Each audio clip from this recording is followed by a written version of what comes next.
It is something I like to share some ideas and thoughts with you. I'm not asking that you believe anything that I say. I'm not asking that you agree with me. I'm merely asking that you stand on and in the conversation that we'll share with you this evening. And if there's something that I say that can fit and work for you, I say use it. If not, discard it and let it be.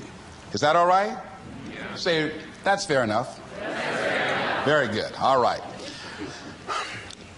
One of the things I have realized, and many of us have, that if you want something out of life, if you want to change yourself, if you want to acquire something, if there's some goal that you want to reach, that is really not easy as some people will make us feel.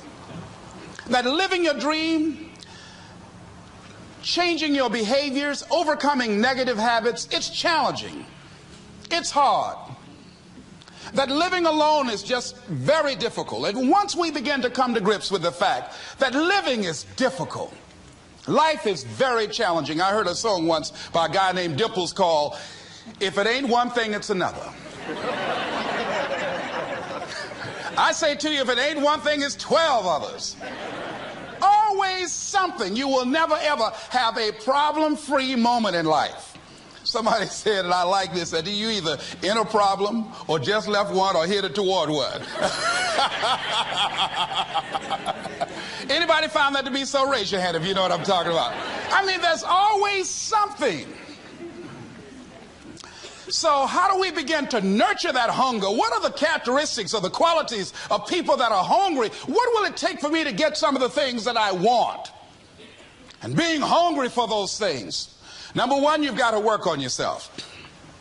It's very important that you engage in an ongoing process to develop you. Spend more time on yourself than what you've been spending.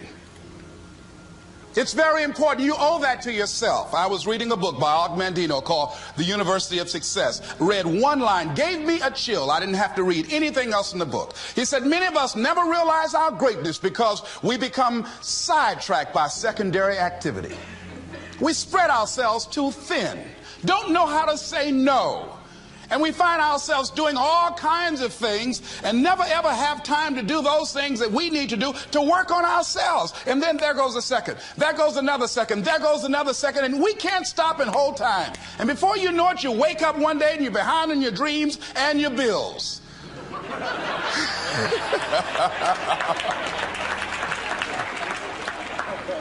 So decide that you're going to take some time to work on you, that you deserve that from yourself, that your life deserves some prime time because you are creating your own production. As Michael Todd would say, you are the star of your show. You are the director. You're writing the script. And you will determine whether your life is a smash office hit or flop. You determine that. Working on yourself, talking to yourself. That's so very important. Overcoming the negative conversation, that inner dialogue that's going on all the time, even when you don't want it to be there. You can't stop yourself right now from thinking. You can't do it. It's going on. And so learning how to empower yourself, part of doing that is standing up to yourself. You've got to stand up inside yourself sometimes and say, shut up. You've got to do this. I was going to give a presentation, and this voice inside of me saying, you can't do this. You don't have everything it takes. Shut up. Yeah, I'm behind on my bills, and you're telling me what I can't do. I have got to do it. You'll get scared sometimes. Your mind will go blank on you. Some people you will allow to unnerve you, and you wonder, what's wrong with me? I'm not crazy. That's why you've got to learn to make a conscious, deliberate, determined effort to stand up inside yourself. Working on yourself, watching that inner dialogue, it will determine the quality of your life. I don't believe this. I know this. I've had a challenge of losing weight. I'm walking through the airport, this voice say, why don't you have some M&M peanuts? No!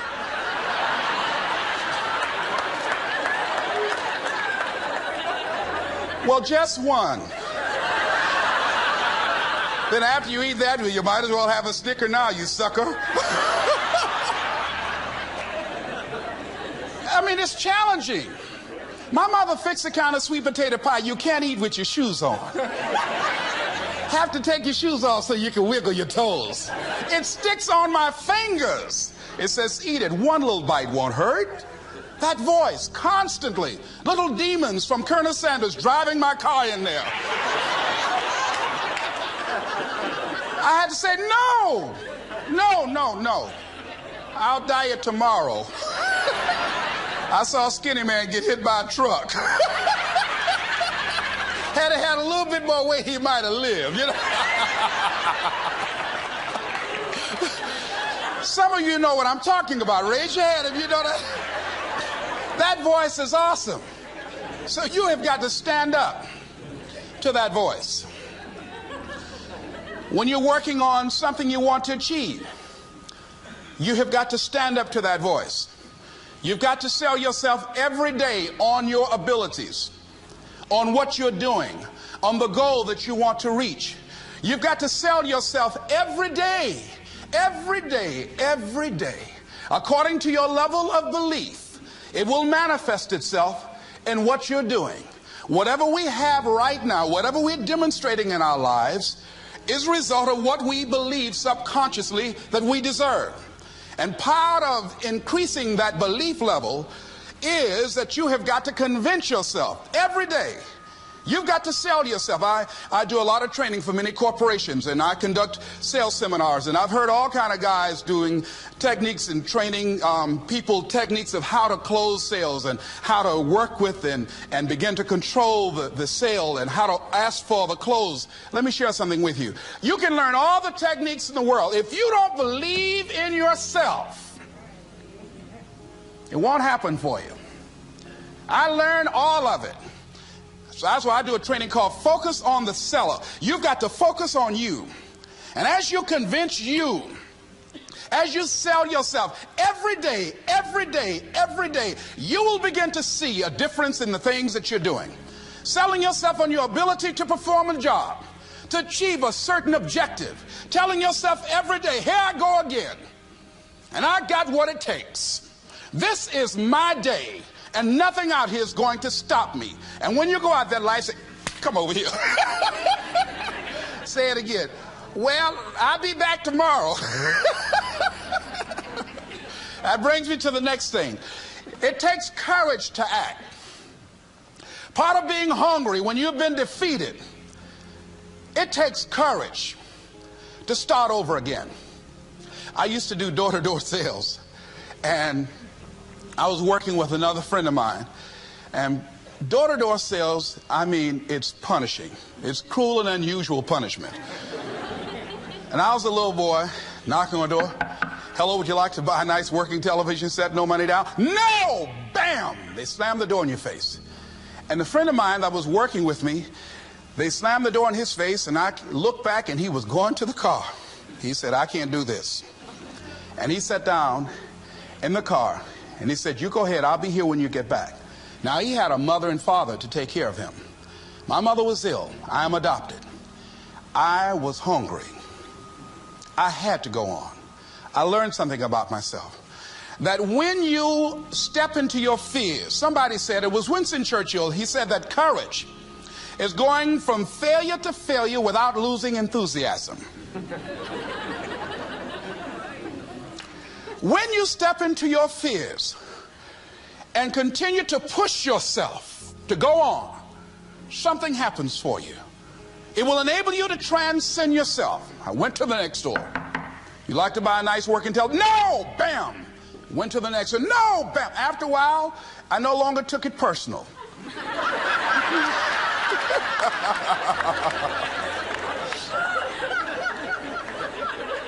And I began to play a game. I said, well, I know there's a yes out here somewhere.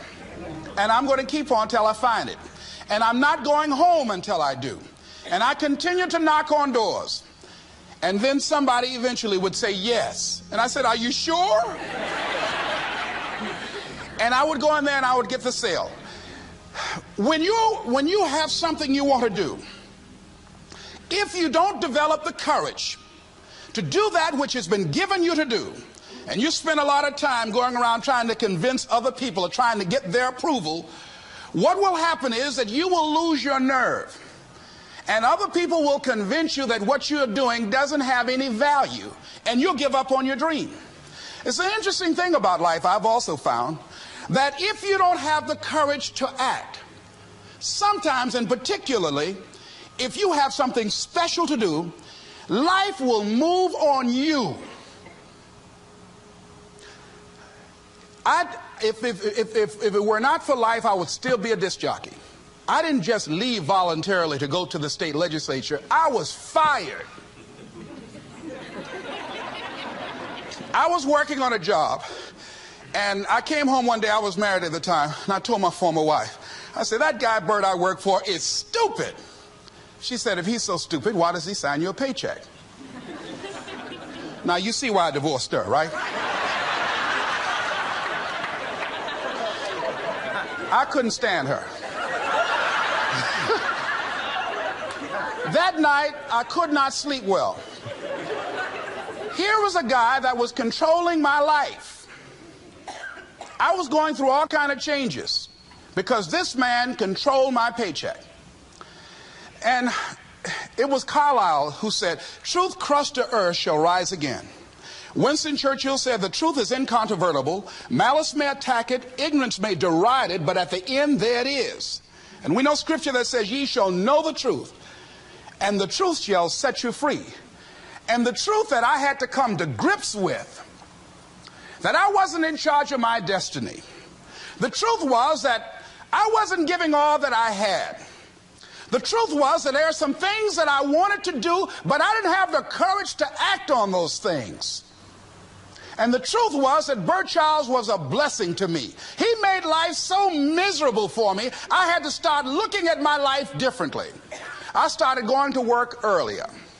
I started being the last one to leave there. I started working harder than anybody else. The other guys could not. Why would you work so hard, Les? I said, I'm not working for them. I have been cheating, Bert, I thought.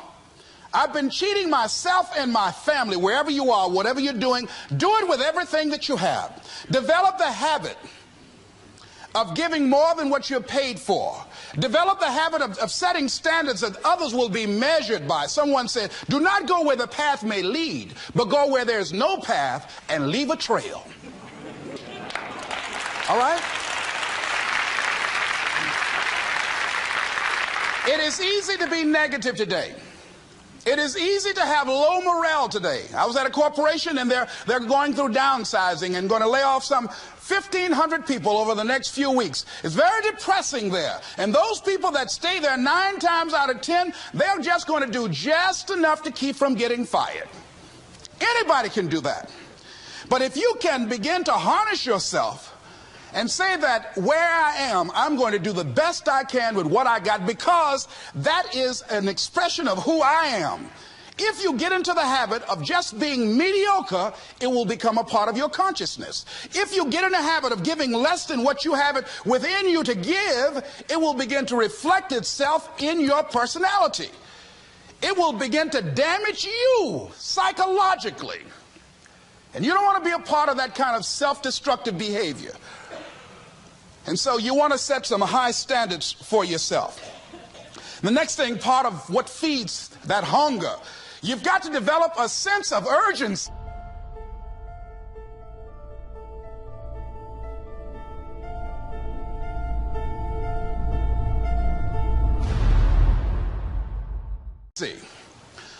Aurelia said, stop living your life like you have 1,000 years to live. In life, you're either here today and you're gone today. If there's something that you want to do and you can't do it all at one time, do just a little bit of it. I like what Robert Schuller says. He said, by the yard it's hard, but inch by inch, anything is a cinch. Do just a little bit of it. A friend of mine, Bobby Kerr, used to be a roommate. Bobby wanted to go into the area of public relations. He loved working with the public. Young lady he wanted to marry named Clarice. Bobby was a great procrastinator. Pretty soon the job where Bobby worked, they transferred him to another location. He went out to celebrate with the people on that new job site. And Bobby suffered a massive heart attack and died. Bobby didn't drink and didn't smoke, was under 40, and he died. Ask your question. How much time do you have left? How much time do you have left? When you start thinking about that, we don't know. We don't know. Bobby took all the greatness and all of the talent and all of his abilities to his grave with him. One of the things he could have put in parenthesis under his name, he didn't use all his stuff. And most of us do that. Most of us don't use the stuff that we have brought into the universe.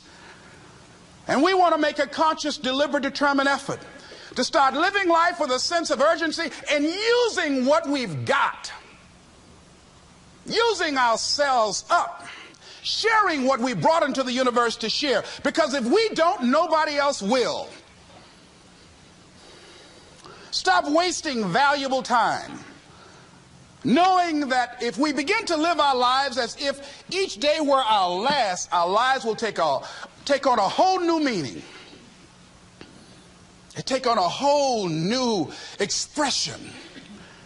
Valuing each moment that we are blessed with. The next thing that begins to nurture that hunger, honor yourself as your word. Don't give your word out lightly. When you throw your word out there and you don't honor it, it makes a statement about you. If you decide to maintain a sense of integrity with yourself, that if I speak it, I'm going to live it. It's who I am. And I'm going to be very cautious in how I give my word to others, and most of all with the commitments that I make to myself. Because I want my life to reflect my words and honoring who I am and what I express. Another challenging area in terms of nurturing and developing that hunger in yourself is learning the art of becoming single-minded. Learning how to concentrate. Learning how to focus in. And you'll be surprised at the things that you're able to do. When you learn how to block things out, when you learn how to keep thine eyes single, you'll be surprised at the ideas that will come to you, of the people that you'll be able to attract, of the opportunities that you'll be able to see. You'll begin to see things that have been standing there looking you in the face, say, I can't believe this has been here all this time. Here's a habit that I do. Maybe it might be of some value to you. I get up in the morning and I start writing what great ideas that I can think of today that can improve me and that will enable me to reach my goal. And I just let my mind flow. Sometimes I write 15, 20 ideas. Some days it's more difficult than others. One idea can change your life. One idea can turn your life around. Deciding that you're going to focus to develop your skills. A guy was the new owner of a baseball team that was in the basement of the league when he took it over. He went to the pitcher and he said, what is your best throw? And he said, well, I got a good curveball and I've got a good fastball. And he went on talking about his different throws. He said, but tell me this, what is your best throw? He thought for a moment. He said, I've got a good fastball. He said, that's all I want you to work on. Nothing else. Just develop your fastball. The next year, they went to the World Series. Most people don't know where their fastball is. Most people go through life never discovering what their talents are. Most people never develop their talents. They have skills and abilities, but if you don't nurture them, if you don't develop them, they will never serve you. Your gifts can take you many places if you develop your gifts. Most of us don't like to do those things that come easy to us. I've always loved to talk to people. I decided, taking this advice, to develop my skills as a speaker. And my gift has developed and it's taken me many places. You have something that you brought to the universe. And that if you decide that my life deserves my developing this, what I do well, and becoming the best at it and mastering myself and seeing what I have within me, if you decide to drop your buckets where you are and develop your gifts, I grant you, you'll never ever be without. I grant you that your gifts will take you places that will literally amaze you. I grant you that if you begin to work to develop your gifts, you'll develop a strong sense of happiness. You'll get a larger vision of yourself. Because part of beginning to get a larger vision of yourself, all of us need some area of our lives where we can have a feeling of competence. That people know when they think about this area, that's something you do. That you eat and sleep that. And that you do that. You do that. And people know it. And you know it. And you know that you know this. If you don't know anything else, you know this. Can you tell I know what I'm doing? Oh, hello. You know this. So you've got to work on it. When other folk are having a good time, you've got to have the strength of character to concentrate, to read, to digest information. If you decide in any particular area that you're concerned about, to make a conscious, deliberate, determined effort to read one book a month in that area, in 5 years, you'll be among the top 5% experts in the world.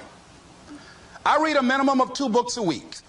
The average American reads only 1 book a year.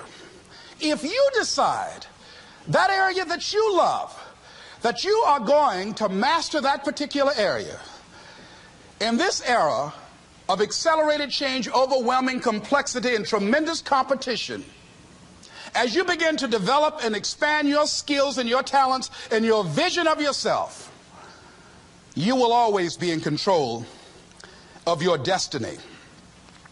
The next thing is, whatever it is that you want to do, you want to do it massively. I have a friend who was telling me that his sales were down. I said, well, how many phone calls you make a day? He said, 25. I said, double them. Make 50 or 75 or 100. He said, oh man, that's just too much. I said, what do you mean too much? You behind on your bills? You're talking about too much? You know one way to get back on your feet real quick is to miss 2 car payments? You talking about you're tired? There's no competition out here. Decide that you're going to push yourself. Most people won't do that. Most people give up on themselves easily. You know the human spirit is powerful. There's nothing as powerful. It's hard to kill the human spirit. They asked Benjamin Disraeli, a man who became the head of a country at a time when Jews were not allowed out after 10 o'clock. They said, how did you do it? How did you achieve it against such great odds? He said, nothing can resist the will of a people that will stake even their existence on the extent of their purpose for good. That when you have a made-up mind, when you decide that you want to do something, I was reading something the other day, he said the power to hold on in spite of everything, the power to endure, this is the winner's quality. The hunger, the ability to face defeat again and again without giving up. This is a winner's quality. You have that quality within you. When you're hungry, you don't care about the facts. You don't care about the odds. Doug Williams played for the Washington Redskins, quarterback. John Elway of the Denver Broncos in the Super Bowl. Everybody was talking about Elway. After the Super Bowl, when Doug Williams made a historic passing game, they asked him, said, how were you able, in spite of all of the negative publicity saying that you couldn't win, how did you do it? He said, I ignored my critics. I just didn't pay any attention to them. I ignored myself because they kept on saying it so much. There were times I doubted whether or not I can do what I needed to do. There's a Doug Williams in everybody here. There's greatness in you. And you've got to learn how to tune out the critics outside and the critic inside. And says, I'm going to do this. I'm going to harness my will. And I'm not going to let anything stop me. I deserve this. I'm going to do it until. And this friend, I told him, said, start increasing your calls. I said, I make 100 calls a day. I got a callus in my ear. My ear kind of dark. You can't see it, but it's there.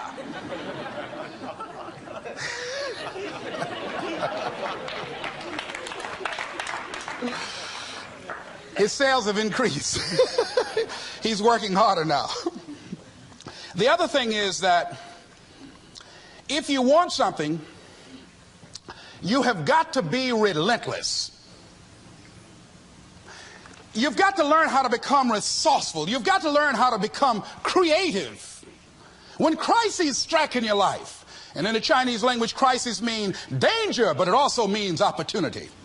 And this is an opportunity for you to grow. And you've got to be so relentless, regardless of what comes down the pike, that you're always looking for a way to get over, always looking for a way that you can break through, always looking for a way that you can win.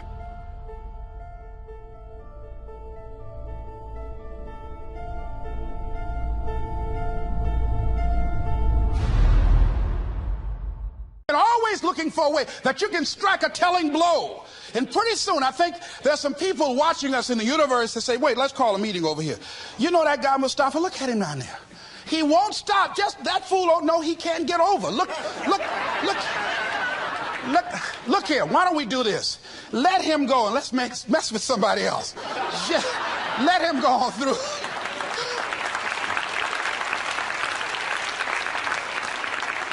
Life will just get tired of whipping you sometimes.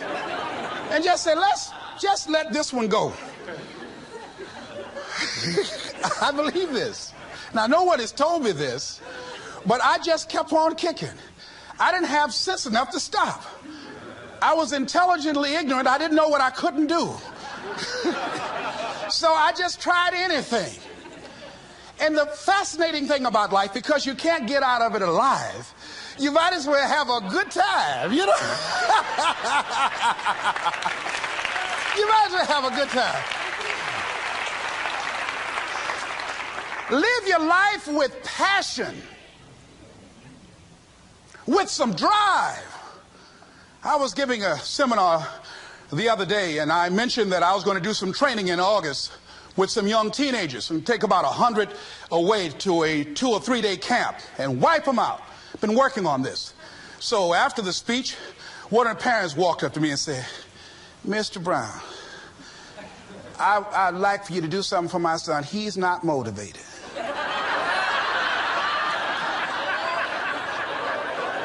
I said, I wonder why.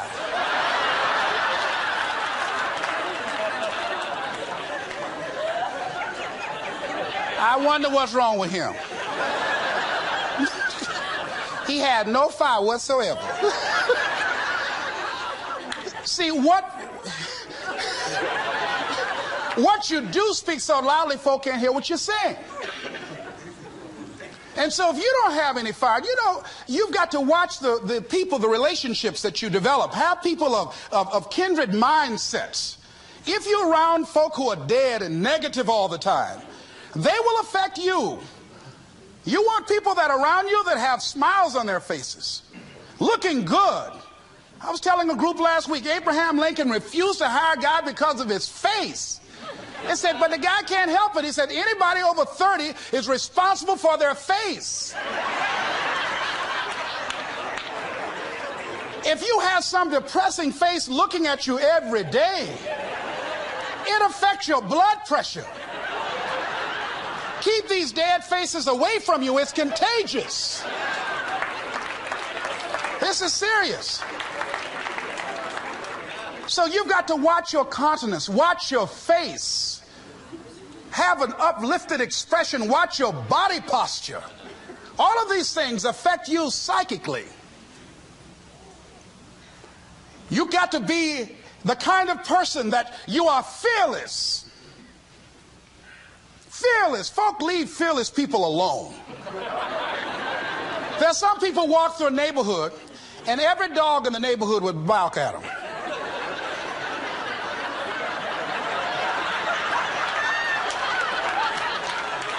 But there's some people come through and ain't nobody gonna mess with this.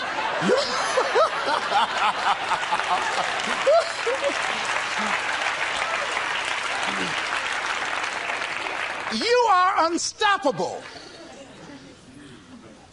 And because you are unstoppable, because you've got power that you haven't even begun to use yet, You owe it to yourself to release your brakes. How many of you have the experience of pulling out of your driveway and you mashed on the accelerator and the car was just going, it couldn't move. And you mashed harder and it couldn't move. And then you discovered you had your emergency brakes on. And then you release those emergency brakes and it goes, choo. Have you ever had that experience before? Most of us go through life with our brakes on, holding back. Not giving all that we have, not sharing all of ourselves. Most of us go to our graves still holding on rather than releasing it. What are some of those things that keep us from releasing it? Because of past experiences, past defeats, past pain. We look back, well, it didn't work out then. It probably won't work out now. Many people get confused their performances with who they are. I was reading Pat Riley, the coach of the Los Angeles Lakers.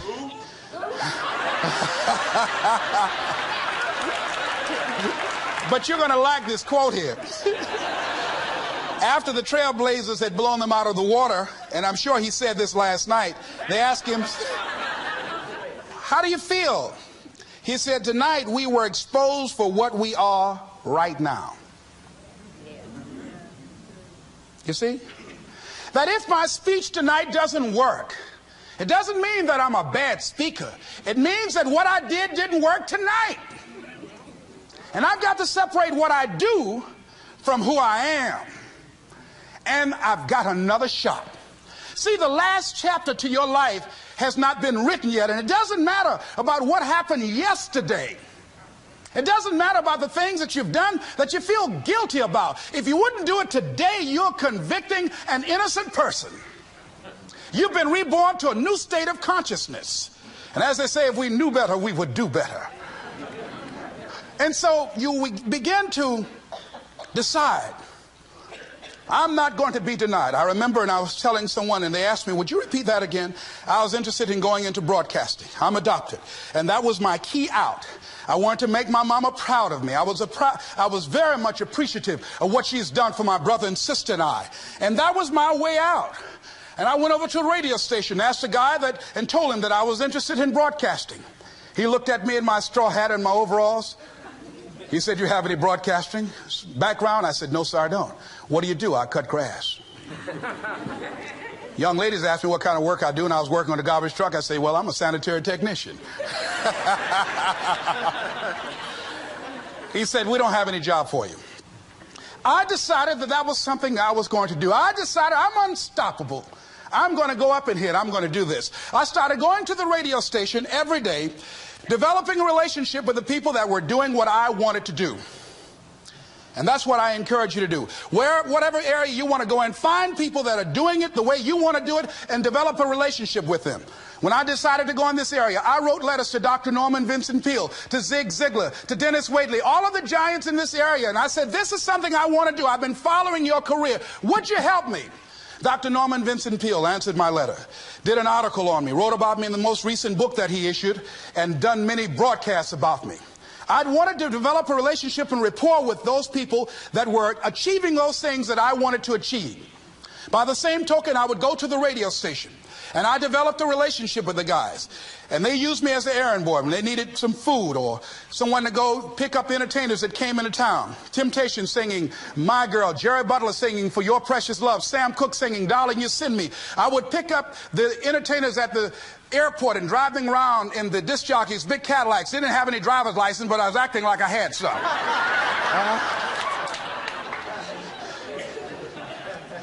Every day I used to go home and work on my communication skills, developing myself. It was Whitney Young. He said, it's better to be prepared for an opportunity and not have one than to have an opportunity and not be prepared.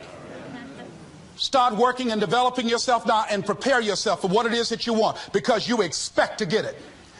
And when the disc jockeys were in the control room, I would go in and watch them and develop a trust level, and they would let me stay, and I would watch and observe them working the controls. When you want something out of life, don't worry about how you're going to get it. How is none of your business. The most difficult thing it is to hold the vision. It's to hold the vision. So there I was at the radio station, A guy was on the air and he started to drink by the name of Rock. I was outside the window looking at him and watching. Hungry and ready, saying, drink, Rock, drink. Pretty soon the phone rang. It was the general manager. I said, hello? He said, Les, this is Mr. Klein. I said, I know. He said, Rock can't finish his program. He's slurring his words. I said, I know. Can you work the controls until one of the other disc jockeys come in? Would you call them? I said, yes, sir. I hung the phone up. I said, now he must be thinking I'm crazy. I called my mom and my girlfriend Cassandra. I said, y'all come out on the front porch and turn up the radio. I'm about to come on the air.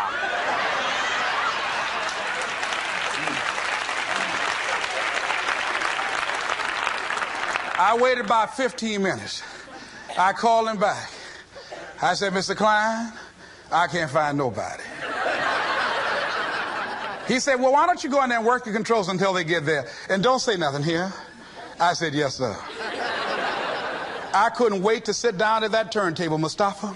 I said, look out, this is me, LB, Triple P, Les Brown, your platter playing Papa. There were none before me, and there will be none after me. Therefore, that makes me the one and only. Young and single and love to mingle, certified, bona fide, and indubitably qualified to bring you satisfaction and a whole lot of action. Look out, baby, I'm your love man. I was hungry.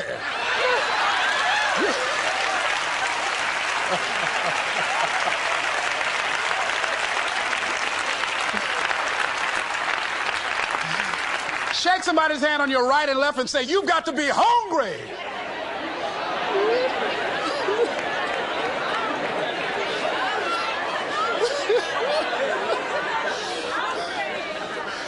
Well, y'all something else. You hear me? You want to be persistent about what it is that you want to achieve. Alexander Graham Bell said, what this power is, I cannot say. All I know is that it exists, and it becomes available only when a man or a woman is in that state of mind in which he or she knows exactly what he or she wants and is fully determined not to quit until they find it. When our children are learning how to walk, how many times will your baby attempt to walk and fall and you just say, just sit down, don't try anymore, you've fallen 20 times. Just sit down somewhere, busting your lip and everything, getting in folks' way. When will a baby walk? It will walk when it walks. That's when it will walk. Les, when will you be known nationally as the motivator? I will be known when I'm known. That's when I'll be known. Don't get caught up in, well, I've tried it 4 or 5 times and things didn't work out. If there's something that you want and you're hungry for it, you've got to do whatever is necessary until. And when you give the best you can and that's not enough, you must do what is required. And don't give up on yourself. Don't throw the towel in so quickly. Many people give up on the 1-yard line, where if they have the determination just to keep on knocking. It's a funny thing about life. If you're home one day and someone is knocking on the door and you say, I don't want to be bothered today, and if that person just keep on knocking, say, can you believe that fool's still knocking? Pretty soon you say, what is it? What do you want? And that's how you've got to be about your dream. Some people, well, I guess ain't nobody home. I knocked on the door, but nobody came. I heard the television on and people were moving around, but I guess opportunity probably went out the back door. Oh, no. See, life is not just that simple. It's not that cut and dry. And that's why most people never realize their personal greatness, because they're casual about life. And when you're casual about life, you will end up a casualty. Life is serious business. So I encourage you to be persistent,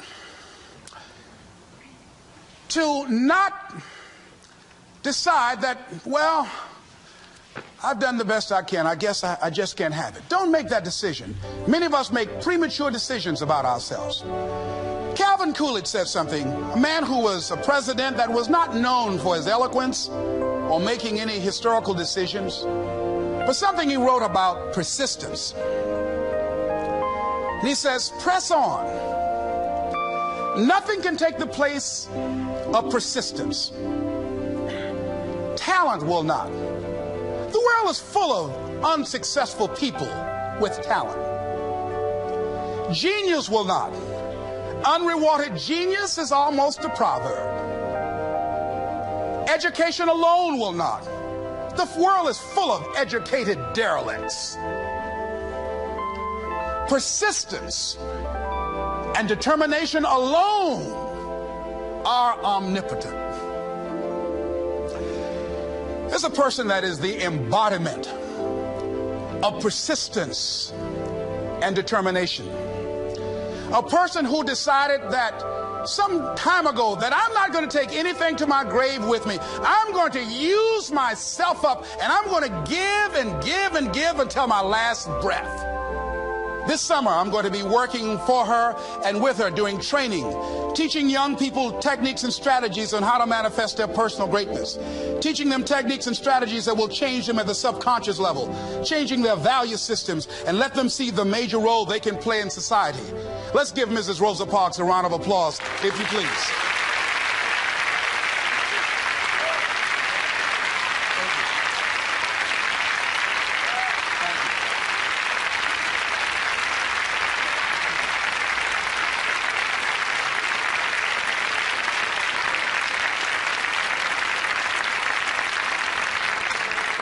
Here we are in the presence of greatness. Mrs. Parks, people over here couldn't see you. Would you come up? Could you? She's such a beautiful person.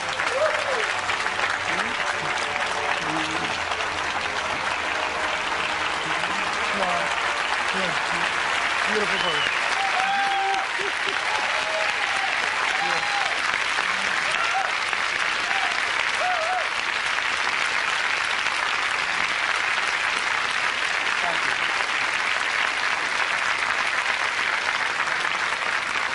I encourage you to see Mrs. Parks and Mrs. Elaine Steele about the Rosa and Raymond Parks Institute for Self-Development. If you're interested in your children participating in that, they have some information over here to share with you. It is just fascinating and just a blessing to have this woman when a lot of folk who are giving up. And here this year she celebrated her 75th birthday and still has a dream of being an instrument of change. And there is a Rosa Parks in all of us who made a decision at one point in time, standing on the platform of oughtness, as Immanuel Kant talks about in a book called Critique of Pure Reasoning, that there's certain things we know we ought to do. We just know it. We owe it to ourselves.